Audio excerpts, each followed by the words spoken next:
ஸ்ரீ கர்க சம்ஹிதை விஸ்வஜித் காண்டத்தின் 41ஆம் அத்தியாயம்.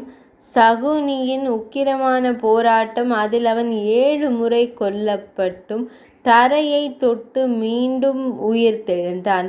இறுதியில் பகவான் ஸ்ரீ கிருஷ்ணரால் தந்திரமாக கொல்லப்பட்டான். நாரத மாமுனிவர் கூறினார், அரசரே, வலிமைமிக்க வீரனான சகுனி பலவிதமான ஆயுதங்களை தாங்கி மீதமிருந்த அசுரர்களை பிடித்து உச்சைஸ்ரவஸ் என்னும் தெய்வீக அழகுடைய குதிரையின் மீது ஏறி கோபத்தால் மயங்கி வில் நாணை முழங்கிக் கொண்டிருந்த பகவான் ஸ்ரீ கிருஷ்ணரின் முன் போரிட வந்தான்.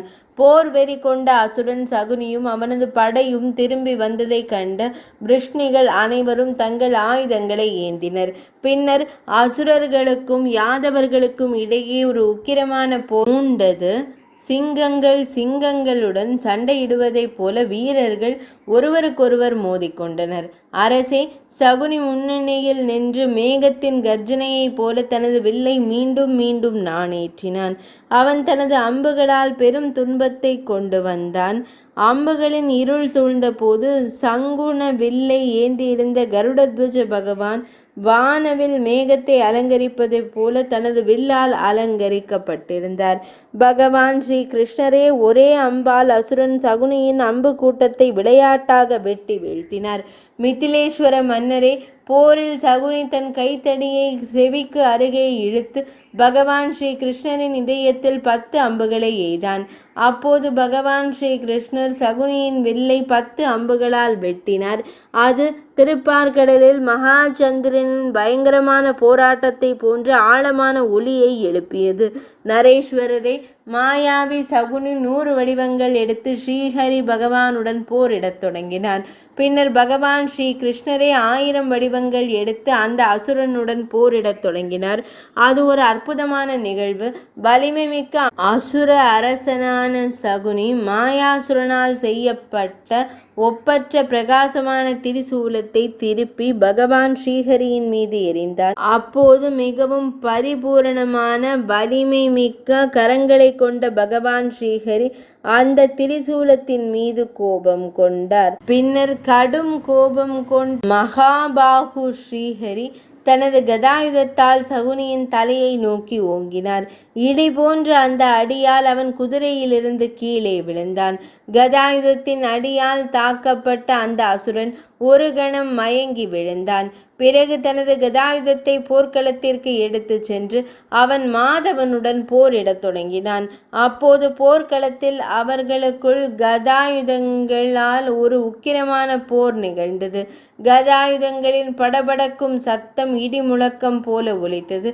பகவான் ஸ்ரீ கிருஷ்ணரின் கதாயுதத்தால் நசுக்கப்பட்டு சகுனியின் கதாயுதம் தரையில் விழுந்தது. அவன் அனைவர் முன்னிலையிலும் போர்க்களத்தில் தணல் போல் எரிந்தான். மலை குகையில் சண்டையிடும் 2 சிங்கங்களைப் போலவும் காட்டில் சண்டையிடும் 2 வெறி பிடித்த யானைகளைப் போலவும் பகவான் ஸ்ரீ கிருஷ்ணரும் சகுனியும் போர்க்களத்தில் ஒருவரை ஒருவர் தாக்கத் தொடங்கினர். சகுனி ஸ்ரீ கிருஷ்ணரை 100 யோஜனைகள் பின்னுக்கு தள்ளினான். ஸ்ரீ கிருஷ்ணரும் அவனை 1000 யோஜனைகள் பின்னுக்கு தரையில் தள்ளினார். பின்னர் திரிபுவன்னாத ஸ்ரீஹரி அவனை ஒரு கரத்தினாலும் பிடித்து ஒரு குழந்தை தண்ணீர் குடத்தை எறிவது போல தன் முழங்கால்களால் உந்தி தரையில் தள்ளினார். இது அந்த அசுரனுக்கு சிறிது வலியை ஏற்படுத்தியது. பின்னர் போர் வெறியும் தீய குணமும் கொண்ட சகுனி ஜாருதி மலையை பிடித்து பகவான் ஸ்ரீ கிருஷ்ணன் மீது எறிந்தான். மலை தன் மீது வருவதை கண்ட தாமரை கண் கொண்ட பகவான் ஸ்ரீ கிருஷ்ணர் அதை மீண்டும் அவனிடமே திருப்பி அடித்தார். இவ்வாறு ஜெய் என்ற சொல்லை உச்சரித்தபடி அவர்கள் இருவரும் அதே மலையால் ஒருவரை ஒருவர் தாங்கிக் கொண்டே இருந்தனர். அரசனே, அந்த மலையின் அடியால் அவர்கள் இருவரும் சந்திராவதி நகரை நசுக்கினார்கள். அப்போது சகுனி எனும் அசுரன் மிகுந்த கோபம் அடைந்து தனது கேடயத்தையும் வாளையும் எடுத்துக்கொண்டு மகாத்மா பகவான் ஸ்ரீ கிருஷ்ணரின் முன் வந்து நின்றான். அவன் போருக்காக வந்தான். உங்கள் பிரபுவான சார்ங்கரதன் தன் சார்ங்க வில்லை எடுத்து திடீரென்று அதன் மீது ஒரு பிறை வடிவ அம்பை எய்தார். அது போர்க்களத்தில் கோடையின் கதிர்களைப் போல பிரகாசித்தது. வில்லிலிருந்து விடுவிக்கப்பட்ட அந்த தெய்வீக அம்பு சகுனியின் தலையை துண்டித்து பிரபஞ்சத்தையே ஒளிரச் செய்த போது அந்த சுருளை துளைத்து பாதாள லோகத்திற்கு சென்றது. அப்போது சகுனி எனும் அசுரன் உயிரற்று போர்க்களத்தில் வீழ்ந்தான். மிதிலேஸ்வர மன்னரே, அந்த சுருளை தொட்ட உடனேயே அது நொடியில் மீண்டும் உயிர் பெற்றது. தனது துண்டிக்கப்பட்ட தலையை தன் கரங்களால் தன் உடலின் மீது வைத்துக்கொண்டு மீண்டும் போரிட எழுந்தது. அது ஒரு அற்புதமான நிகழ்வாகும். பகவான் ஸ்ரீ கிருஷ்ணரால் 7 முறை தாக்கப்பட்ட பின்னரும் அந்த பெரும் அசுரன் பூமியை தொட்டதும் புத்துயிர் பெற்று ராகுவை போல மீண்டும் எழுந்தான். அப்போதவன் யாதவ குலத்தை தனி ஒருவனாக அழிக்க தீர்மானித்திருந்தான். காட்டு தீயை போல அந்த வலிமை மிக்க அசுரன் உடனடியாக யாதவ படைக்குள் நுழைந்தான். தனது கரங்களால் வலிமை மிக்க குதிரை வீரர்களையும் அவர்களின் குதிரைகளையும் ஆயுதங்களையும் போதை ஏறிய யானைகளையும் பிடித்து அவர்களை 1,00,000 யோஜனைகள் தூரம் வானத்தில் தூக்கி எறிந்தான். சில யானைகளின் முகங்களை பிடித்தும் சிலவற்றை தோள்களிலும் சிலவற்றின் வாள்களிலும் பிடித்தபடி அந்த அசுரன் கருநெருப்பான ருத்திரனைப் போல தோன்றினான்.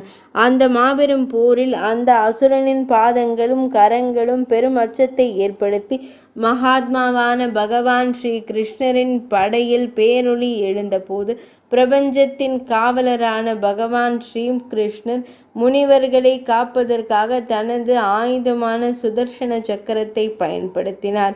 அவர் கரத்திலிருந்து வீழ்ந்த கூர்மையான சுதர்சன சக்கரம் யுக முடிவில் கோடிக்கணக்கான சூரியன்களின் பிரகாசத்தால் ஒளிர்ந்தது. வஜ்ரம் விருத்ராசுரனின் தலையை துண்டித்ததைப் போலவே அந்த மாபெரும் போரில் அவர் சகுனியின் வலிமையான தலையை துண்டித்தார்.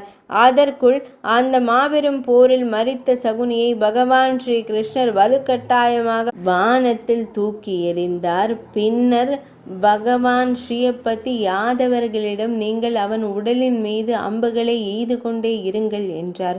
நாரத மாமுனிவர் கூறினார், அரசே, பகவான் ஸ்ரீஹரியின் இத்தகைய வார்த்தைகளை கேட்டதும் யாதவர்களின் சிறந்த வீரர்கள் அனைவரும் வானத்திலிருந்து வீழ்ந்து கொண்டிருந்த அசுரனை ஒளி வீசும் அம்புகளால் தாக்கத் தொடங்கினர். அரசே, தீப்திமானின் அம்புகளால் காயமடைந்த அந்த அசுரன் அனைவர் முன்னிலையிலும் ஒரு பந்தை போல 100 யோஜனைகள் மேலே பறந்தான். பின்னர் சாம்பனின் அம்பால் தாக்கப்பட்டு அவன் 1000 யோஜனைகள் மேலே பறந்தான். அவன் மீண்டும் வானத்திலிருந்து கீழே விழத் தொடங்கிய போது அர்ஜுனன் தன் அம்பால் அவனை தாக்கினான். அந்த அம்பு அந்த அசுர அரசனை 10,000 யோஜனைகள் மேலே அனுப்பியது. பின்னர் அவன் கீழே வர தொடங்கிய போது அனிருத்தனின் அம்பு அவனை 1,00,000 யோஜனைகள் மேலே வீசியது. இதன் பின்னர் பிரத்யும்னனின் அம்பு அவனை 10,00,000 யோஜனைகள் மேலே தூக்கியது. பின்னர் அவன் மீண்டும் வானத்திலிருந்து கீழே விழுவதை கண்ட யோகேஸ்வரர்களின் அதிபதியான பகவான் ஸ்ரீ கிருஷ்ணர் அவன் மீது ஒரு அம்பை எய்தார். அதனால் அவன் 10,00,000 யோஜனைகள் மேலே பறந்தான். இவ்வாறு அந்த அசுரன் 2 மணி நேரம் வானத்தில் இருந்தான். மேலும் அவன் கீழே விழவில்லை. கீழே விழ அனுமதிக்கப்பட்டது. பிறகு பகவான் ஸ்ரீஹரியே அவன் மீது 2வது அம்பை எய்தார். அந்த அம்பு அவனை 1 மில்லியன் யோஜனைகள் தூரம் எல்லா திசைகளிலும் திருப்பி காற்று ஒரு தாமரை மலரை வீழ்த்துவது போல கடலில் வீசியது. அரசனே, இவ்வாறு அந்த அசுரன் இறந்த போது அவனது உடலில் இருந்து ஒரு ஒளிமயமான பிரகாசம் வெளிப்பட்டு அவன் வலம் வந்து பகவான் ஸ்ரீ கிருஷ்ணருடன் ஐக்கியமானான். அப்போது பூமியிலும் வானத்திலும் ஆரவாரம் எழுந்தது. வித்யாதாரிகளும் கந்தர்வ பெண்களும் ஆனந்தத்தில் வானத்தில் நடனமாடத் தொடங்கினர். கிண்ணறர்களும் கந்தர்வர்களும் புகழ் பாடல்களை பாடத் தொடங்கினர். சித்தர்களும் சாரணர்களும் துதிகளை பாடத் தொடங்கினர். எல்லா முனிவர்களும் பகவான் ஸ்ரீஹரியை மிகவும் புகழ்ந்தனர். பிரம்மதேவர், ருத்ரனார், தேவேந்திரன் மற்றும் சூரியன் உள்பட எல்லா தேவர்களும் அங்கு வந்து பகவான் ஸ்ரீ கிருஷ்ணர் மீது மலர்களை மலர் மாலையாக பொழிய தொடங்கினர். தேவி ருக்மிணியின் நந்தனான பிரத்யும்னனும் மிகவும் மகிழ்ச்சி அடைந்தான். இது ஸ்ரீ கர்க சம்ஹிதையின் விஸ்வஜித் காண்டத்தின் நாரத மாமுனிவர் மற்றும் பகுலாஸ்வ மன்னருக்கு இடையிலான சம்வாதம் என்று அழைக்கப்படும் உரையாடலில் உருவான சகுனி என்ற அரக்கன் படுகொலை என்னும் தலைப்பு கொண்ட 41ஆம் அத்தியாயம் இனிதே நிறைவடைந்தது.